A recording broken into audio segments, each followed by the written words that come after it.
one day he was walking down the street in San Jose and he got jumped by um, uh, 5 guys and he got stabbed 11 times and they crushed his skull open and he had that brain surgery and a metal plate put in his head. Oh, And I mean, he definitely had pain. So when the doctor stopped prescribing it, he went to the streets and that's where he found heroin and then eventually fentanyl. And I remember him telling me at one point towards the end that it was, Mom, I'm turned into somebody I don't like anymore. I don't like who I've become. And watching your child turn into somebody that they don't even recognize and powerless to change it, is torture. And I had to do a lot of writing about the fact that I'm not God and I couldn't save him. And I tried to say the right thing or manipulate him or buy him the right kind of G's.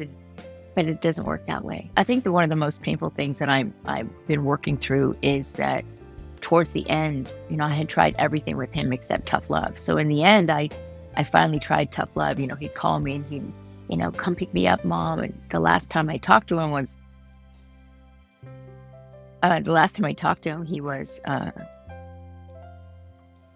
he was stuck somewhere and he was asking me to come pick him up. And, he said it was so bad. And Mom, and I told him no.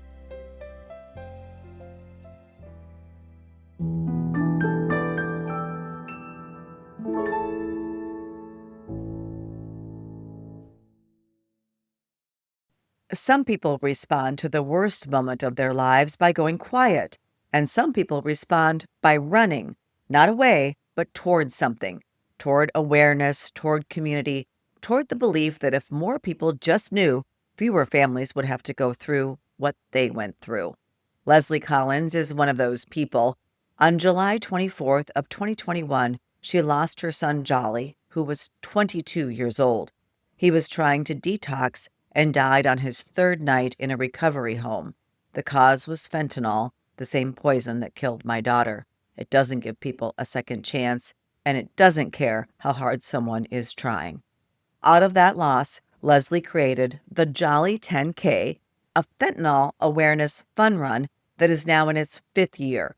The event brings together education, community, remembrance, and the kind of honest conversation that can save lives. Leslie also brings something rare to this work, 14 years of her own recovery. She knows firsthand that there is life on the other side of addiction, and she is determined to help others find it. She's a mom, an advocate, and a living testament to the idea that grief and purpose can run together. Welcome to Grieving Out Loud, Leslie. Thank you. Thank you for having me. It's a pleasure. We got connected through someone that I met at a conference about the overdose epidemic and fentanyl poisoning epidemic, and I'm so grateful to meet you and to hear Jolly's story. Let's start off with his name because it's an unusual name. It is. It is. He's actually, people always ask me if it's a nickname, but he's the 5th generation Jolly. So it's like grandpa's, great grandpa, uncles. And so it's a family tradition. In the home, we called him Christian by his middle name. But yeah, once he got to school age, he absolutely loved it because he was one of a kind. So tell me about Jolly then. But first I want to know, was there a reason this name originated in your family, or maybe you don't even know? I don't know. It's on his father's side, so I don't know where it came from. Yes, I know his grandpa was from Arkansas. He was a knife maker, and he was the first Jolly that I'm aware of. So okay, and so tell me about your Jolly. What kind of kid was he? Oh my goodness, he was one of the kind of kids. Even when he was a baby, he always wanted to see his mama laugh. So we'd go roller skating, rollerblading, and he'd look at me and he'd kick his butt out from under him and tumble because he was all padded up, of course. But anything to make me smile. And even as he grew older, he was one of those boys who always wanted to hold my hand. He bragged about his mama being the coolest, and he wanted to take me everywhere. And even when he got taller than me, he always wanted to hold his mama's hand. So he was sounds so sweet and jolly. Of course you miss it. I'm sure you miss it every day. When did substances come into play in his life?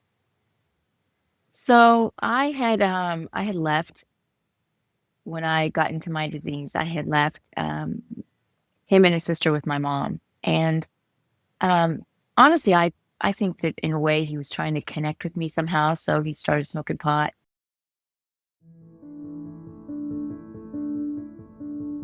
Substance use disorder often runs in families. While much about addiction is not fully understood, research shows genetics can play a significant role. That's something Leslie's family knows firsthand. Her father struggled with alcohol addiction, and Leslie says she first started drinking in 6th grade.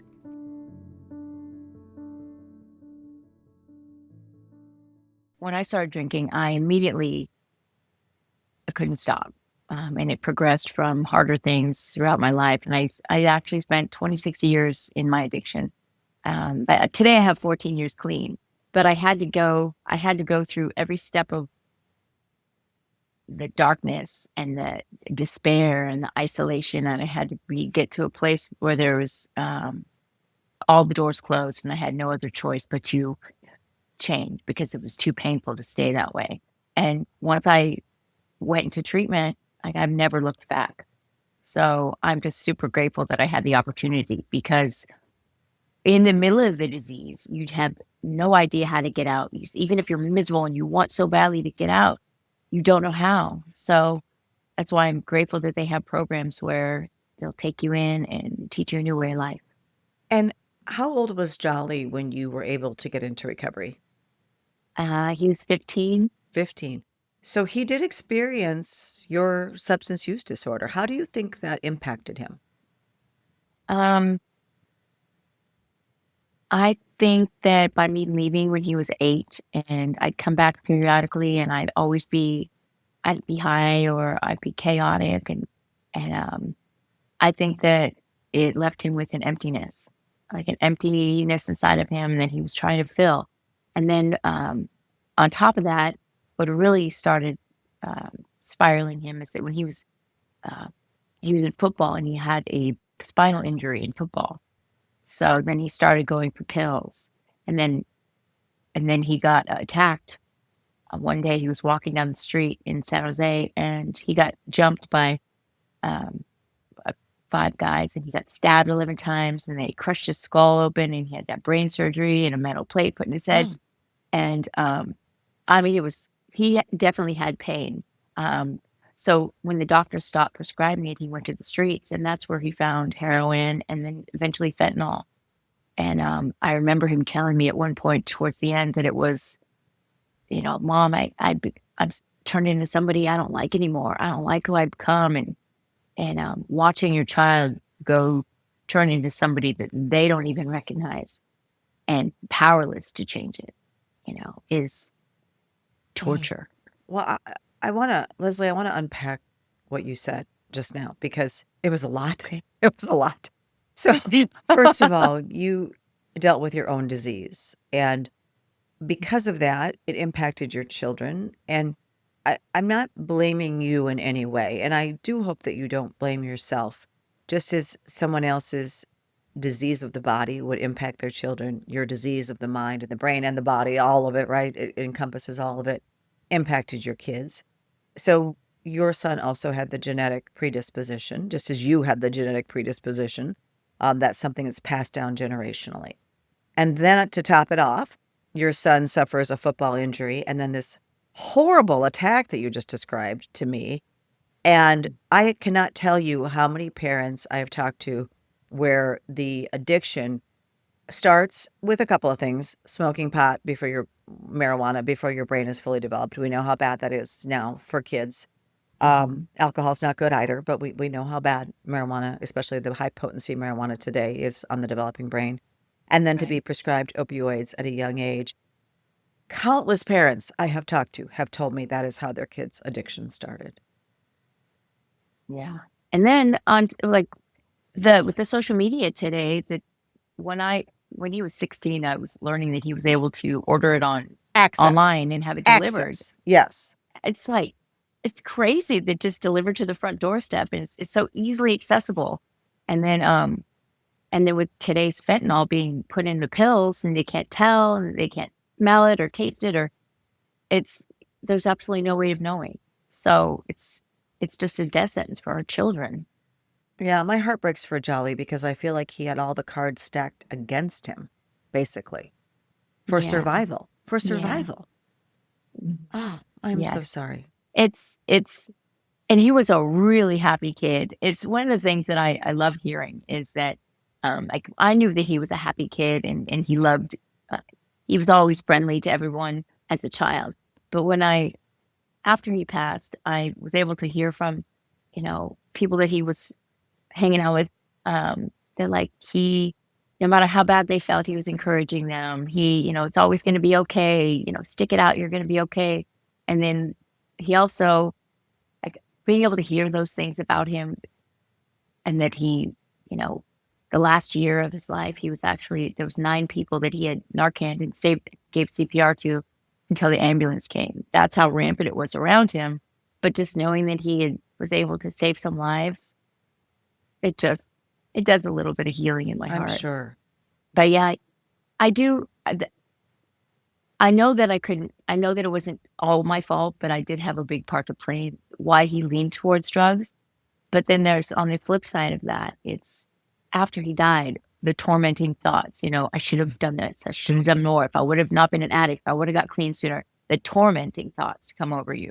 And it has taken me a lot of work on step work and writing and prayer to forgive myself a little bit for what I blame myself for. Yeah, So, I understand that. And I'm sure we all blame ourselves to some extent of what we did do, what we didn't do, how we responded to something. I just recently wrote a blog about how my response failed to my daughter in a time of real mm, crisis. So we've all, as parents, and show me a perfect parent, give me the handbook to become a perfect parent. But when you have the added issue of substance use, your own substance use disorder, I can imagine that there are dark places that you can go, like, and so what did it take for you? What was most effective for you in coming to terms with you can't change the past. You can't change what you did or didn't do as a parent when our kids were younger. But what did it take for you to be mm. able to kind of come to terms with that? It's been a It's process. ongoing, right? Yeah, there was, like, I can still remember what it felt like right afterwards. Like, the it's like the reality cracks and my mind broke, you know? And there was a point that I can remember that I had a choice to make. Like, am I going to be angry? Am I going to, blame and be angry?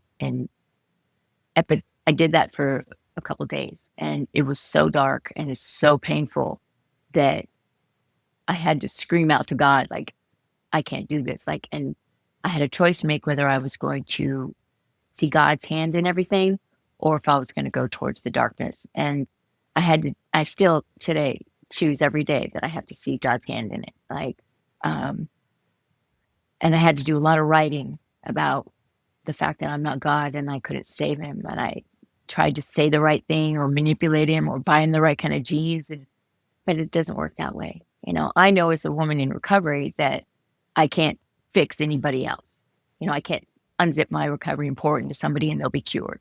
But as a mother, I thought that I could love him the right way. And that didn't work either. And it was, I think, one of the most painful things that I've been working through is that towards the end, I had tried everything with him except tough love. So in the end, I finally tried tough love. He'd call me and he'd, come pick me up, mom. And the last time I talked to him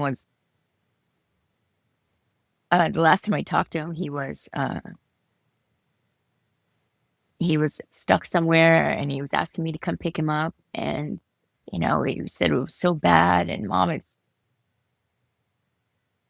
and I told him no. I said, I can't come pick you up because you're just going to use again. I can't come save you, you know, and this you have to do on your own. And I said, go back to that treatment center and you sleep on the front porch if you have to. And you tell them that your mom said you can't leave until they let you back in. And I said, okay, mom, if anything happens to me out here, I love you.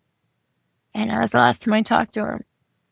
Well, what I found out was he did go back and he did sleep on the front porch. And he told them, I'm upset I can't leave until you let me back in, and they let him into the treatment center and he was fighting and he wanted to stay clean and he was fighting for a different life. And, but he was suffering and he was in pain. And on the third night, he went to sleep and they found him the next morning. And what I know to be true is that there were a few prayers that I prayed the last year of his life. It was like, oh, God, keep him alive long enough to choose a different path. And he did. He chose recovery. He chose to get clean. It didn't turn out the way I wanted, but God answered that prayer. And then I prayed that he would be surrounded with kingdom men who he would listen to. And he was. But he was surrounded by a bunch of men who prayed for him and I believe prayed him into heaven. And then I prayed that, God, whatever you have to do to save my son, I trust you. And I believe that that's what had to be done because there's no way of knowing if the pain that he suffered from the brain injury and the spinal deterioration would have ever subsided.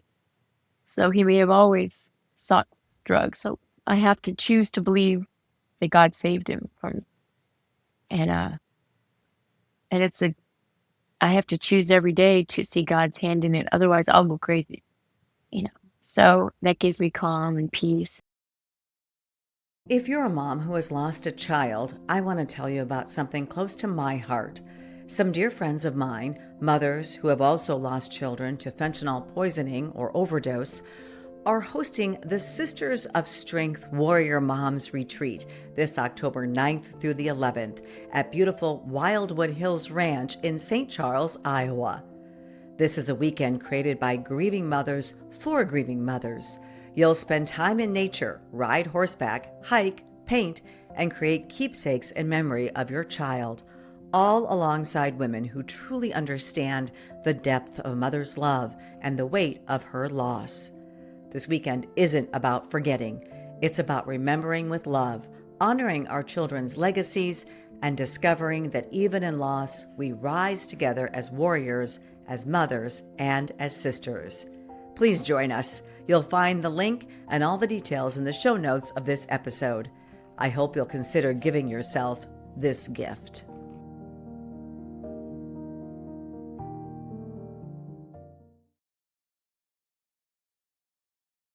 I thank you for sharing all that with us. And I think your faith is amazing. It's admirable. Not everyone can find that faith and the strength in that kind of faith. I know before Emily died, I was praying, and I was born and raised Catholic, so I was praying at one of the holiest places on earth, St. Paul's Cathedral in Rome in the Vatican.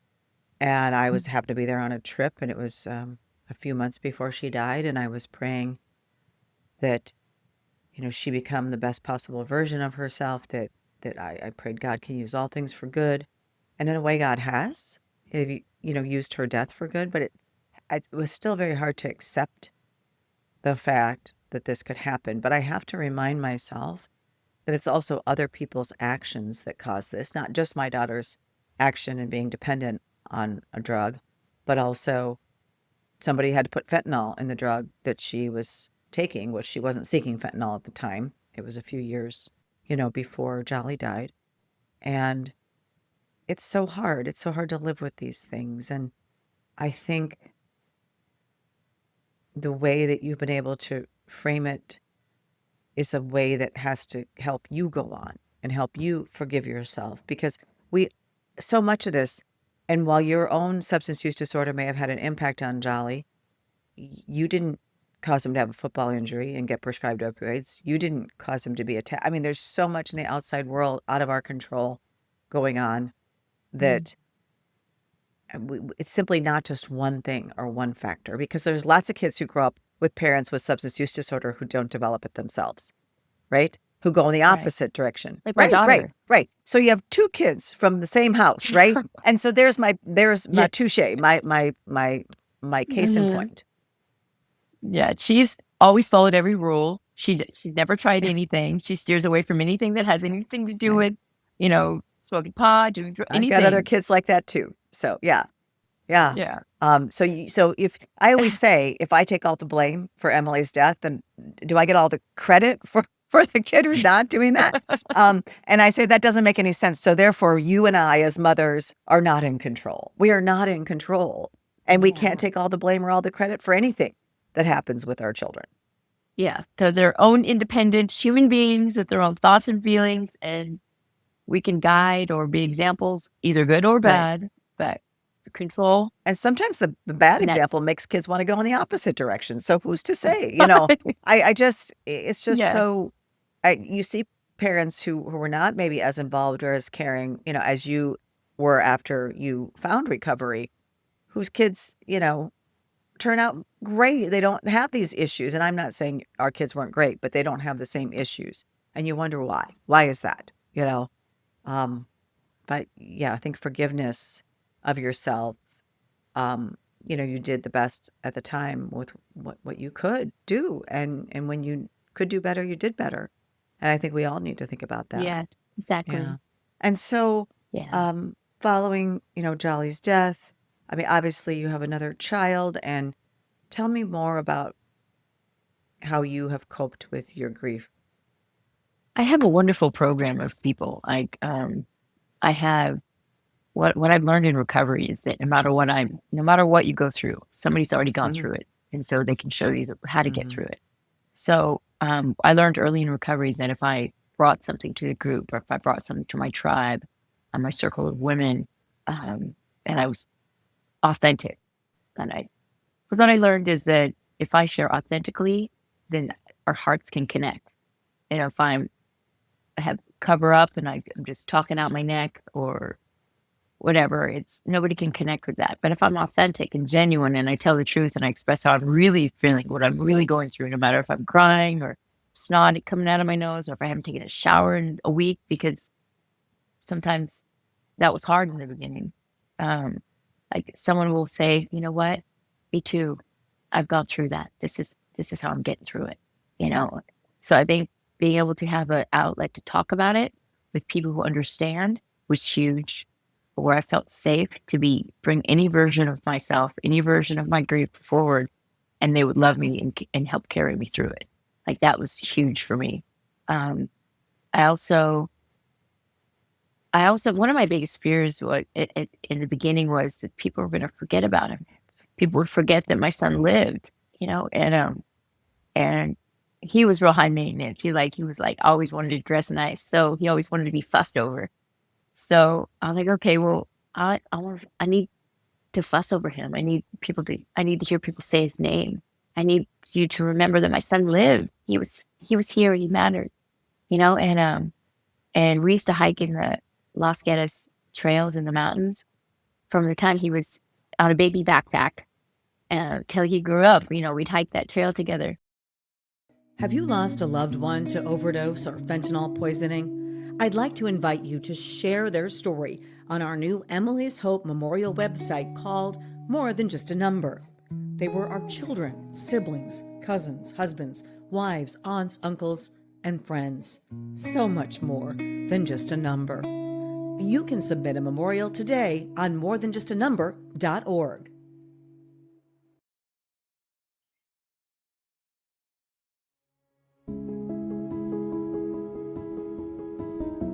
Because hiking was something Leslie and Jolly enjoyed doing together, Leslie chose to honor her son by creating the Jolly 10K and 5K Fun Run, held each year in Los Gatos, California. The event not only gives her a chance to keep her son's name alive, but has also grown into a space where people can have honest, difficult conversations about the deadly impact of fentanyl and addiction.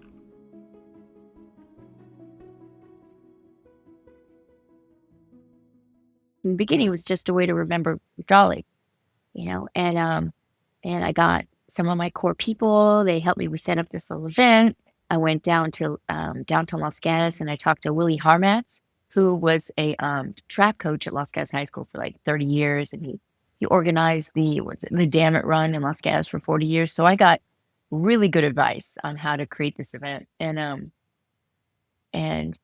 I also took tips from Lost Voices of Fentanyl, how they have their events, and they set up banners with photos and forever names and ages. So I took that piece. So I take pieces from all the people who that are did something really well that I wanted to implement into my event.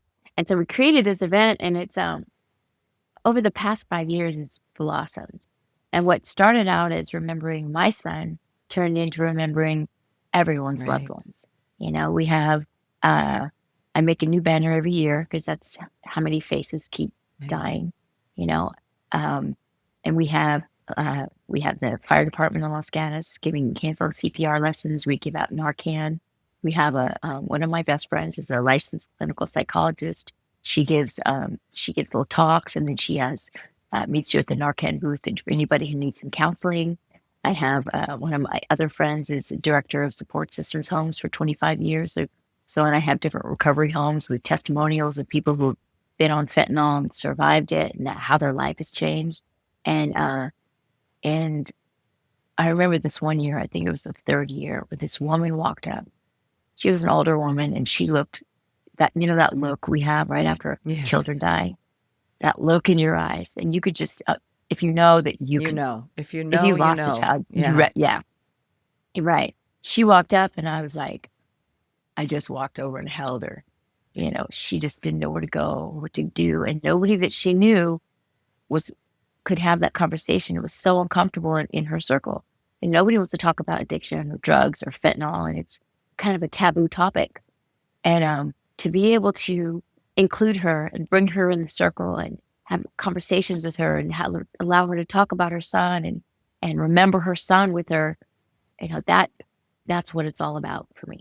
Like now it's like it has become so much bigger than me, Yeah. and I think that's the beauty of it because I know today I understand that I'm not the only one who's suffering every day.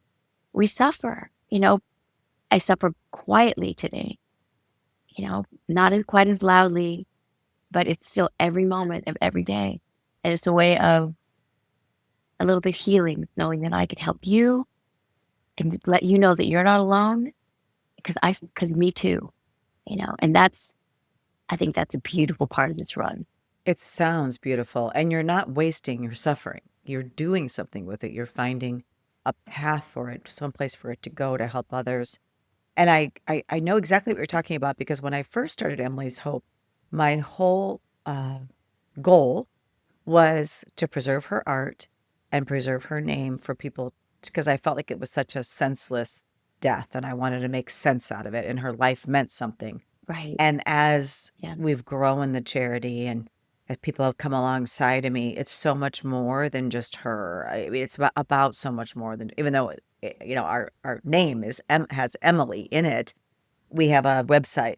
Of Yeah, course it does. but Absolutely we it have a does. website, more than just a number. We have a support group for other parents. We really try to make it about everyone who has been impacted by this horrible crisis that many of us have found ourselves losing a loved one to. And you're doing a wonderful job. I was looking through your website and all the different topics of the speakers that you bring in, and they're all so helpful in every aspect of, parents losing their children or what's going on in the community. So Oh, well well, thank done. you. I would say the same to you. I would shower you with praise as well. I think anybody who steps up and does something out of the worst that can happen to a parent losing a child is to be commended, and that goes for you as well. And also, you made a choice. You didn't relapse. I mean, you could have relapsed. That kind Mm. of pain and grief. I'm sure that it couldn't have been easy to not relapse. No, no. There were many times where I'm like, the pain was Right. so great. As you know, it's so great that I knew what would take the pain away, and not for Right. long, but at the time, it's like, I know that if I have a drink that I won't feel this way, but it doesn't, for me, it won't end with that. It ends in a real dark place and my daughter would never understand, you know, and getting through that, getting through that season in the beginning of, I have a choice to make each and every day, sometimes each and every moment, of, am I going to sit with this? How am I going to sit with this? Because it takes a lot. And I've seen several mothers who chose the Right. other Me too. direction, Me you too. know, you know, and I just can't see how that would honor my son in any way, and in the process of choosing to see God's hand in everything, like that, I know that I'll be okay. I know that even though if I'm not okay, I'm going to be okay. Like I will get through it, whatever it looks like. Because it's funny because there's this certain things that I know that God's hand was in. Like the the morning I got the phone call, I was my daughter had left 5 hours before, early in the morning with all her girlfriends. They were going to go see Justin Bieber in Los Angeles, and uh, when I called her, she left at 4 or 5 a.m. When I called her at 9 a.m. to come home, she was only 15 minutes away because her friend's car got 4 flat tires that Oh, morning. wow. So they were still That in gives me the town. chills. That gives me the chills. Like that worked out like that, that she wasn't 5 hours away and trying to get home. And yeah. Yeah, And I always say the miracle really lies in, and you talked about your tribe, people, but I say the miracles really lie in the people who have come alongside me, the people around me, the people who are doing the yeah, work with me at Emily's Hope, the people I talk to on the podcast, the people I've met nationally and locally. And that's where the miracles lie for me, because God didn't save our children. And I don't think it works that way. I think that when you're dealing with something really difficult, if you are open to it, the miracles lie in those that are around us and that show up. yeah. That show up for Mhm. us. Even when we are not fun to be around. Yeah, and even years later, that continues to happen for me. And I think as long as I'm making the next right choice and the next right choice, I think that continues to happen. Because what I find is that I find that the longer it's been, that my head starts to tell me they're tired of Yeah, hearing about it. sure, Nobody wants to hear sure. about it anymore. Stop talking about it. And I because I have a great tribe and an outlet in my meeting in the recovery meetings, that I'm able to say, this is what my head is telling me. And so I bottle it. I've been bottling it up, and then I explode with tears, and the beauty is they come up after and go, never stop talking about him. You're helping me by seeing that by you getting through this, I can get through anything too. Like if you can get through this, then I can get through my feeling for the day, or my breakup or Well, I'm sure you're right that many people do want us to stop talking about our kids after a certain period of time goes by. However, I always say I will never stop talking about it until this ends, until no more kids and young people are dying. I'm trying to work my way out of a job. I'm trying to end something. Most people are out there trying to start something, start a business, start something, right? We're trying to end something, in whatever way that takes. And so we need to continue to talk about it in order for that to happen. Because if we go silent, crisis continues. that's right. That's right. And that's that's such a good point because like when I for the event that one of the things that I love about the event is that I promote to bring people in from all different communities. Like there's some really nice neighborhoods, there's some less affluent neighborhoods, but everybody, like all the parents and the families, I want to bring them all together so that we can have for a safe place to have a conversation. Because too often it's like I said, it's taboo to talk about addiction or drugs, and nobody wants to talk about it. So creating a safe space to say, hey, this is what it is. You know, um, a lot of parents I've found don't know anything about it. Like when I'm passing flyers out or I talk about it, trying to explain what is going on, they have no idea what fentanyl is, that they're holding the hand of their little 6-year-old, you know? So being able to explain, fentanyl is what it is, how deadly it is, what it's happening in the world with it. Like, because if you're not affected by it, you're not really you may not be paying attention to the, you know, to the news or to how many kids are dying. You may not pay attention to those Right. reports. But, um, and I go into those schools like Saratoga High School and Los Gatos High School, and the kids are desperate to be able to talk about it. And they have questions. Like these high schoolers are like, they want to know if, this was a really good question. This high schooler asked me. He asked me that if he will get in trouble, like if one of their friends overdoses, or they're using drugs and they call an ambulance, they're afraid to call the ambulance because they'll think that they'll get in trouble. And the law, basically, they Right, won't. they don't know about Good Samaritan laws, they aren't educated in all of these things. Yeah. Right. They're fearful. Mhm. So the kid, they just leave their friends wherever and they die. So that's another factor. So being able to have these conversations about what fentanyl is, how readily it is, how dangerous it is. It's a huge, I think it's hugely important to be able to expose parents and kids to that, and we're able Right, to do and that. that's why we developed our Emily's Hope, K through 12 substance use prevention curriculum, because I just felt like we have to continue to educate kids and start at a young age with Yeah. age-appropriate conversations and lessons, in kindergarten. I mean, and all the studies show we've gotta be talking to kids at a younger age. Part of that includes a parent Yeah. component, educator training in what substance use disorder is, and all of these things. And it's so important that this conversation be out there in every community and every school and every home so that we can Yes. save the next generation. Yeah. Well, thank you Absolutely. for all that you're doing. When is your race coming up? When is that? So it is every July. It's the third Saturday in July, but this year it's going to be July 18th. It's a Saturday. You can go to jolly10k.com to register and check out all the information.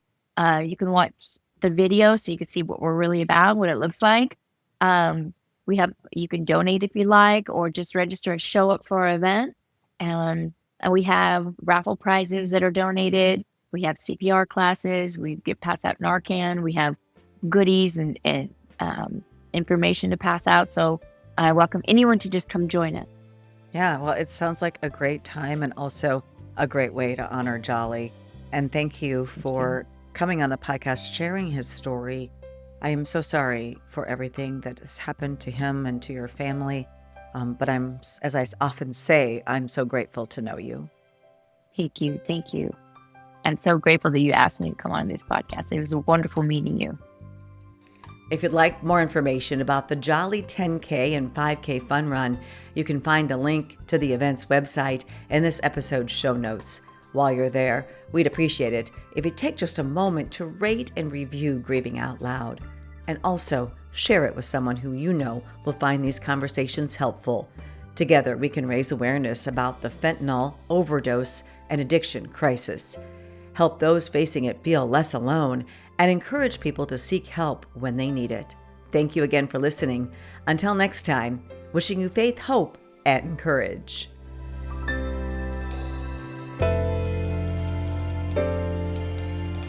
This podcast is produced by Casey Wannenberg King and Kaylee Fitz.